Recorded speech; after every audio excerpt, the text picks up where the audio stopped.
I truly, truly believe that as a people, as communities, as a nation, we are at a pivotal moment. We are at a pivotal moment for ourselves, and we are at a pivotal moment for our beautiful Mother Earth. And each and every one of us is in a moment when we need to search our souls and make a very important decision. We need to decide whether we are going to sit down in the face of oppression and injustice and be silent, or are we going to stand together to make progress, to leave a legacy of protection, to change the course of history, and in so doing, to truly, truly make history?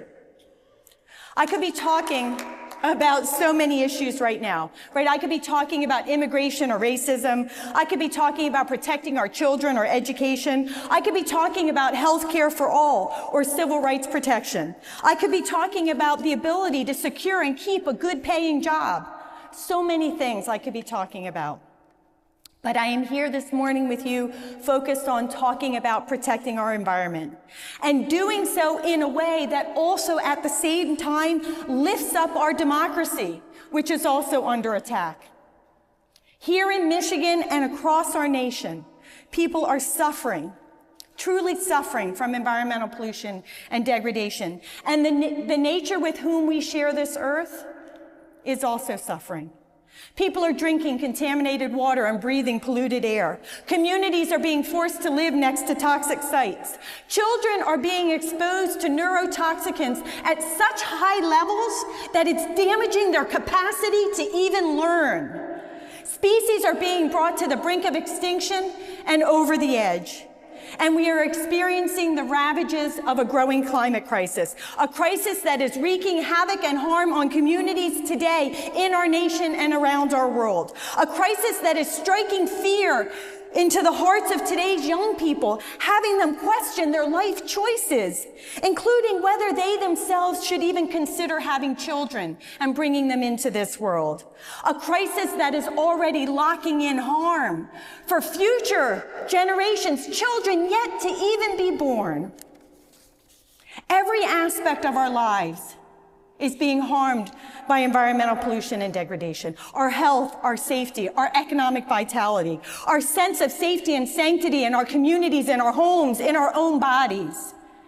Communities of color, indigenous communities, and low-income communities are suffering greater harm. And that greater harm is not happening by accident or by happenstance. All too often, it is happening knowingly and intentionally. And people wonder, why is all of this happening? Don't we have environmental laws to protect us? Don't we have agencies like the U.S. Environmental Protection Agency and the Michigan Department of the Environment, Great Lakes, and Energy? Aren't they supposed to be protecting us? As an attorney and an activist, I can attest to the answer to that question. Yes, yes, yes. We have lots and lots and lots of laws and agencies. And over the years, they have given us some important and critical protections when it comes to our environment. But they have also fallen far short of what we need. And that's because this system of environmental governance and laws here in the United States of America has been developed by a government and by politicians that prioritize the goals and profits of big business and industry over the needs of people, nature, and communities. And the industries, the businesses, and the politicians that now have the most power in this current system of environmental protection, they treat our environment and the resulting harms to people and nature as bargaining chips to be negotiated away for profits, political access, or personal luxury. And while, yes, we do have a human right to clean water and clean air, a safe climate, and a healthy environment, a right that we hold in our hearts and in our minds, under this U.S. law, that right is not recognized, and it is not enforceable. And so when government takes actions that directly infringe on these rights or allow others to infringe on these rights, all too often we, the impacted people, are left powerless. In short, when it comes to the environment here in the United States of America, we have created a system of laws and government that deems pollution and environmental degradation as acceptable, just as long as there's enough profits and political gain in it for somebody. It's a system that literally, when you read the words, when you see how it's implemented, it is a system that is focused on legalizing environmental pollution, degradation, and harm, not preventing the harm. It is actually here in the United States of America not illegal to spew devastating quantities of pollution into the air, into the water, onto the soils. It is not illegal to fill in a wetlands or divert a river or devastate an ecosystem. As long as you've gone to the right agencies, gotten the right reviews and the right permits, it's all perfectly legal. It's a system that embraces environmental racism as an acceptable state of being. It's a system where the power lies with the government. They write the laws, they interpret the laws, and they decide whether or not to enforce those laws. And it's a system where government can and does strip away even minimal environmental protections when the political winds change or simply when it suits them. And again, it's a system where industry and big business has access to the levers of power so they can help write those laws, decide how they're interpreted, and decide whether, to what degree, or even if they're going to be enforced. In this system, the power does not lie with we the people. We do have some power. We do have some power under these laws, but it's the power that government has allowed for us, that government has given us. And so I want to ask you, is it good enough? Is it good enough that we, the people, can enforce laws that do allow industry to spew so much pollution into our water and into our air that it gives kids cancer, or forces an adult to fall onto the ground as the result of a heart attack or an asthma attack? Is it good enough that we can enforce laws that accept the sacrifice of species to extinction and that sacrifice future generations to the devastating ravages of a growing climate crisis? Is it good enough? No, of course it's not. We all know the answer. Of course it's not. And yet every day we are seeing growing harm to our environment. And at the same time, we are seeing a chipping away at our democracy. And as we lose our democracy, it feels like we are losing our pathways to protect our environment. And so people are frantic, truly frantic, for a pathway forward. They want a pathway where they can make a real difference, where they can stop the environmental devastation that they are witnessing. And more than that, provide healing to Mother Nature and to all the people who have been harmed and impacted, to be able to undo these harms that have already been inflicted. And people want a pathway where we can also make a meaningful difference when it comes to protecting our U.S. democracy. And so people ask, is there something we can do? And I am here today to say to you, yes, there is something we can do. And it is more than just a something. I truly believe that we are in a historic and awesome moment when it comes to our environment and to our democracy. We don't have to sit on the sidelines. There is something powerful and important and meaningful and even historic that we can do on both fronts, both for our environment and for our U.S. democracy. So I'm here to say that while we must continue to do the important day-to-day work of advocating for our environment and organizing at the grassroots level, participating in hearings, and working to convince our government officials to do what is right for our environment, while we do the hard work of protesting and litigating and advocating for our environment, when we go to the voting booth to vote to make sure that we are only voting people into office that truly value the power and the importance of protecting our valuable nature, we also need to do something more, something bigger, something more powerful, something overarching, something transformational, something that is truly, truly empowering. So let's think. What can we do? Well, let's think about other areas of our life here in the United States of America. Let's think about how we protect other cherished freedoms and entitlements we have here in the U.S. Think about our right to free speech and our right to freedom of religion. Think about our right to be free from involuntary servitude and to be free from unreasonable searches and seizures. When it comes to these other rights, we don't just leave it to the politicians to decide how much protection they will give us in the laws they write. In these other areas, we the people have set the rules through our state and federal constitutions.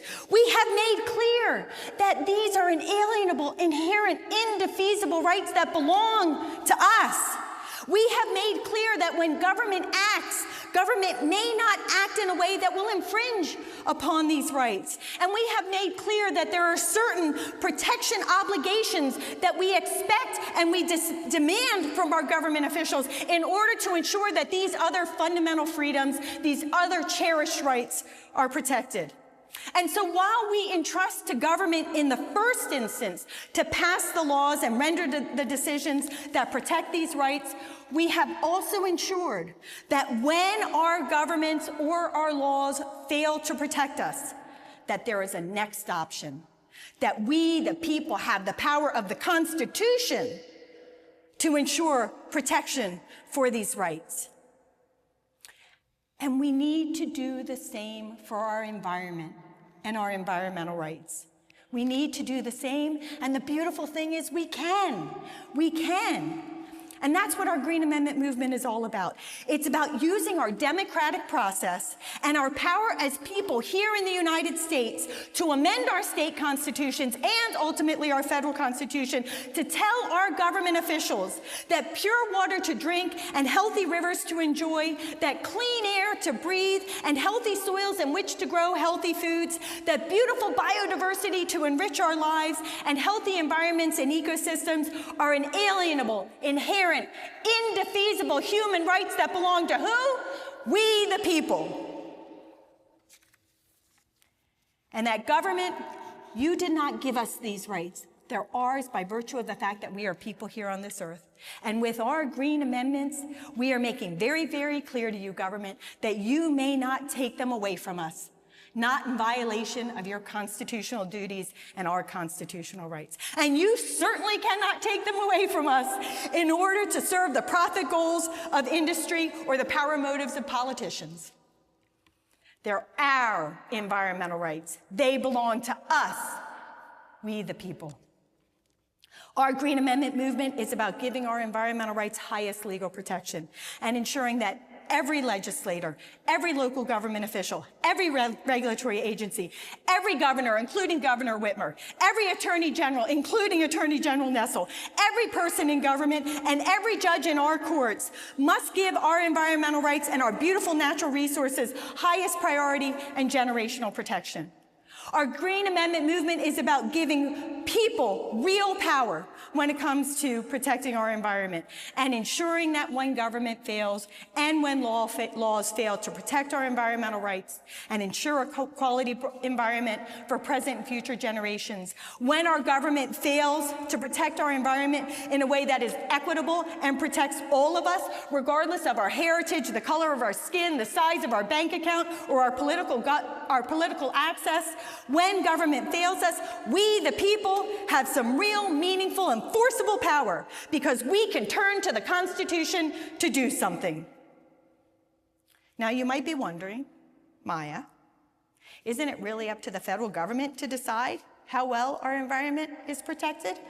So what can we do here in the state of Michigan or in any single state if we have a president or a Congress that does not want to protect our environment? My answer? We can do a lot. In our system of U.S. law, states have a lot of power. The way the system is developed, the federal government sets the floor of protection, the basic minimal protections we all are entitled to. But above that, state governments can do whatever they want, and they can give a greater level of protection. They are allowed to do more. And so with our Green Amendment movement, we are not simply relying on our states out of the goodness of their hearts to use their power to do more for the environment. We, the people, are requiring requiring our government to use this power to do more for our environment. We, the people, are requiring our state and local government officials to do better. We are requiring them to protect our environmental rights and our natural resources for all of us who are here today and all the generations yet to come. I know that we're living in difficult times, and it may seem naive to you for me to stand up here and to be talking about constitutions and rights and people power. I know we're living in a world with a president that is illegally sending the National Guard and military into cities for law enforcement. I know that we're living in a time when masked officers are grabbing people off the streets and sending them off to unsafe camps in this country or abroad simply because they have black or brown skin or are speaking a different language.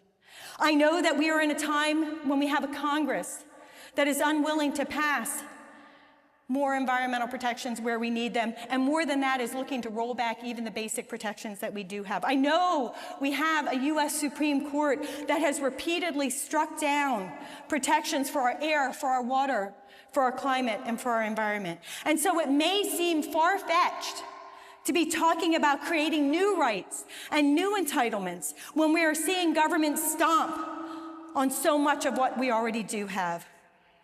But I don't think it's far-fetched. In fact, I know it's not.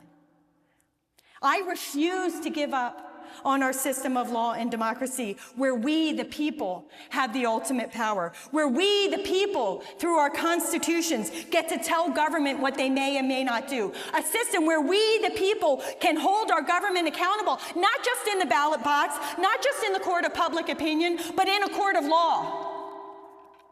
In our U.S. system of democracy and law, we, the people, do have the ultimate power.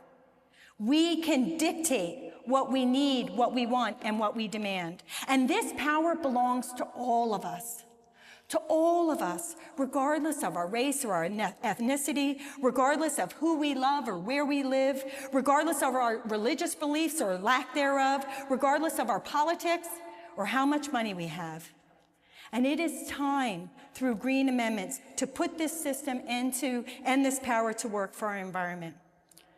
There are 3 states that already have green amendments of this kind: Pennsylvania, Montana, and New York.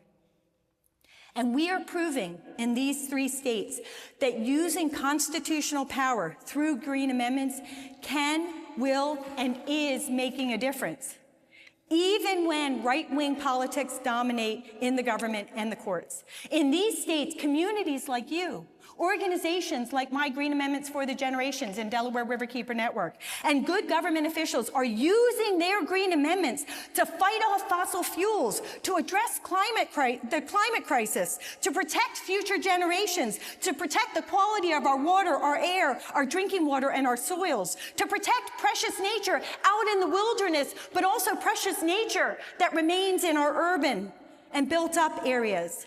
And these are not victories of the past. These are victories that are happening right now, today. And so yes, we are in unprecedented and challenging times.